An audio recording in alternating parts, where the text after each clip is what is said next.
د اسلام په ابتدایي دور کې پیغمبر علیہ السلام به چې د شپې د قران شریف تلاوت کو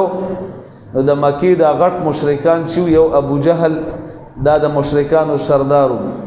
دویم ابو سفیان او دریم اخنس ابن شریق، دا درې سردارانو په مکه مکرمه کې. نو پیغمبر علیہ السلام د شپې تلاوت کو،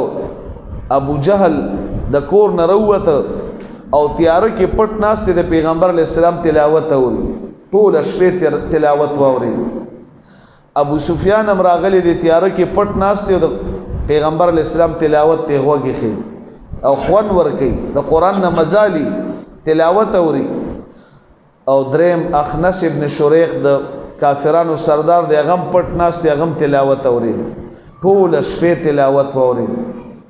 چې کله سار رڼا لګیدا نو فورا ابو جهل پاسې د اوس په شګو کې ناست او ځان یې وسنډ روان شو. دا دې د پاره چې څوک را باندې پوی نشي که چاولی دم چې ټول ورځ د پیغمبر علیہ السلام مخالفت کی او داغه د نبوت رسالت نه انکار کی، داغه د دعوت نه انکار کی، داغه د معجزات نه انکار کی او د شپې راغلی د پیغمبر علیہ السلام تلاوت اوري. نو پاسې د زر روان دي چې روان نو په لار ابو سفیان هم پاسې چیر څوک نیونی ني ام روان دي. اخنس ابن شریق دا د کافرانو سردار دی، هم راغلی تلاوت اوري، هم روان دي. په لار باندې درې وانه یو ځای شو. نو ابو جهل د دوی نه تاسو کوی دی وخت کې دلته څه کوي، څه پسې راغلی او ورته وي څه پسې راغلی. ابو سفیان نه تاسو کوي څه پسې راغلی، اخنس ابن شریق نه تاسو کوي څه پسې راغلی. ابو جهل ورته وی معلومیږي دا چې تاسو د پیغمبر علیہ السلام تلاوت اوریدل. نو هغه ورته وی تام جوړ تلاوت اوریدل. نو دا درې وانه وی چې د پیغمبر علیہ السلام دی تلاوت کې خواجيبه اثر دی، منګه ټول شپه اوریدل او موږ له ډیر خوان راک. ابو جهل ورته وی کدا پته مکه مکرمه کې ولګیدا چې دا درې زمنګ مشران دي، دا د مشرکانو مشرانو، که پته ولګیدا چې دا درې وانه د شپې د پیغمبر علیہ السلام تلاوت اوري نو دا ټول خلک به مسلمانان شي چې موږ ته منی کوي په خپل تلاوت اوري. نو ابو جهل ورته وی چې بیا دا غلطي ونه کوي، بیا به نه راځي. نو درې وانه لاړل کورونو ته. سبا چې کله شپه شو ابو جهل په بستر باندې اوړي راوړي خوب نه ورځي، د قران خو عجیبه مزه ده.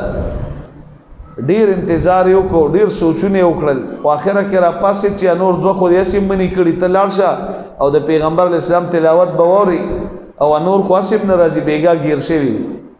نو دې را لې پټ ناشته او داسې نو ناس لکه تاسو چې د پکیلان د ناشي او په دې ماربل باندې ناشي او دې پاک ځای کې پرانا کې ناشي، پته نه چې په کوم شګو کې بناستو او څومره په تکلیف بناستو. ابو جهل را لې تلاوت ته غوږ کې خود. ابو سفیان کور کې سوچو کو چې یاره نور دوه خو منی شوی د ناراضي، راشه زبلار سم زبدا تلاوت وورم. نو امر غلی پټ کې ناس. اخنس ابن شریق سوچو کو چې یاره نور دوه خاصم ناراضي، راشه زبلار سم تلاوت بورم. درې وانه بیا را له پټ ناس د پیغمبر علیہ السلام تلاوت اوري. شپه چې تیر شو او کله دا سرنا لګیدن او فورا ابو جهل پاسې روان شو، ابو سفیان روان شو، اخنس ابن شریق یو بل نه لیدلی، په لار باندې بیا یو ځای شو او چې یو ځای شو بیا یو بل نه تاسو کې ته ولې راغلی او ورته ته ولې راغلی، ابل ته ته ولې راغلی. نو ابو جهل ورته وی چې کدا خبره پته ولګیدل نو دا ټول خلک به ګوري مسلمانان شي او دا غلطي به نور نه کو، سبب بالکل ناراض بدام اخیری زل شو. نو چې کله درې مشپه شو په درې مشپه بیا ابو جهل په بستر باندې اوړي راوړي خوب نه ورځي، اړکه سوچو کو چې نور دوه خو بیګا بیا گیر شوی نن خو بالکل ناراضي. نو دې د شپې را روان شو را لې تیار کې پټ کې نس او د پیغمبر علیہ السلام تلاوت اوري. ابو سفیان سوچو کو چې نور دوه ناراضي بیګا بیا گیر شوی دي، نو غم را لې کې نس او بیا داغې نه پس اخنس ابن شریق سوچ کې چې نور دوه ناراضي امر غلي دې پټ ناشتي او د پیغمبر علیہ السلام تلاوت اوري. چې شپه تیر شو سار کله بیا روان شو بلاره بیا یو ځای شو. نو ابو جهل ورته وی تاسو منې کېږئ نه، نو هغوی ورته وی ته منې کېږئ. نو درې واړه خپلو کې یو ځای شو، یو بل ملامته کوي. نو په دې درېیمه شپه باندې دوی بیا اخره کې واده وکړه او دا مشرکان هم د وادي ډیر پابندو عهد وکړ چې دا خبره به لیک شي او خلک به خبر شي چې دوی د شپې د پیغمبر علی السلام تلاوت اوري او موږ ته منی کوي او د ورځې مخالفت کوي او داغه د نبوت رسالت او داغه د قران او د وحی نه انکار کوي کدا پته ولګي نو ټول خلک به مسلمانان شي نو ابو جهل ورته وی چې وعده وکي عهد وکي د نن نه پس په بیا ناراضي نو چې دوی بیا لاړل نو بیا رانل نو چې کله سار شو ابو سفیان د خپل کور نه روان شو او د ابو جهل کور ته لاړ هغه ته دروازه واله او به دا غې نه پس ورننه وته ملاقات یو کړ د ابو جهل سره دیم سردار دی غم سردار دی چې کیناس نو دا ابو سفیان ورته وی ابو جهل ته وی دریش په د قران شریف تلاوت تام وورید مام وورید اخنس ابن شریح سردار دی غم وورید دا راته وای چې دا قران حق سچ کتاب نه دی دا خو عجیب کتاب دی او موږ له دې تلاوت څومره مزه راکړه او دا پیغمبر حق سچ پیغمبر نه دی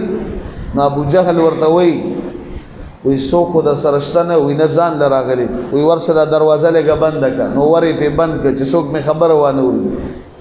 کنه نو بیا ورته سوي چې هغه دروازه بند کړو دی را لیکینس محمد علی السلام په شان صادق او رښتون انسان په مقدس مکه بل شتنه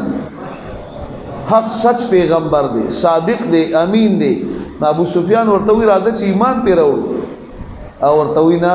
دا خو موږ یو خپل زد راټینګ کړي ځکه د دوی خپل منځ کې رشتہ و او دا زمون زد دی دا زمون حسد دی دا موږ نه برداشت لو چې د پیغمبر شي او د نبوت رسالت ولې ملاو شو ایمان په نه وروړو او نن مې ته صحیح خبرو کړ چې رښتونه پیغمبر دی دا د قران معجزه ده چې د قران تلاوت دا به هر چاله مزه ورکي خوان به ورکي ته چرته یو کتاب پیدا کیا یو رساله یو اخبار یو ځل یو ګوره په دویم ځل یو ګوره په دریم ځل یو ګوره نو نور نشي کته دا په دریم ځل به ډیر په زور باندې ګول ګینه راواله چرته اخبار یو دو درې ځل یو ګوره او دا قران د الله کلام دی دا د الله کتاب دی دا د الله خبرې دی په دې کې ټول دین بیان شوی دی دا قران بار بار ګوره مزه بدر کوي هر وخت په مزه درکې او زړه به دی او سکون او تسلی ملاوي زینوا منازلکم بالصلاه وبتلاوه القران خپل کورونه په دوه سيزونو باندې خسته کوي یو د قران شریف په تلاوت باندې او دویم په منځونو باندې لچا پسړه کې چې د الله مینه د الله د رسول مینه داغه به د قران سره مینه داغه به د عالم سره مینه داغه به د حافظ قران سره مینه داغه به د قران د قاری شرم می نه چې د دې قاری سے پزړه کې د الله کلام پروت دی د عالم سره د قران او حدیث رڼا ده او د سره نور هدایت دی د سره د پیغمبرانو وراثت دی زکه د سره زمينه کو نو الله دې موږ تاسو کې مینه محبت پیدا کړي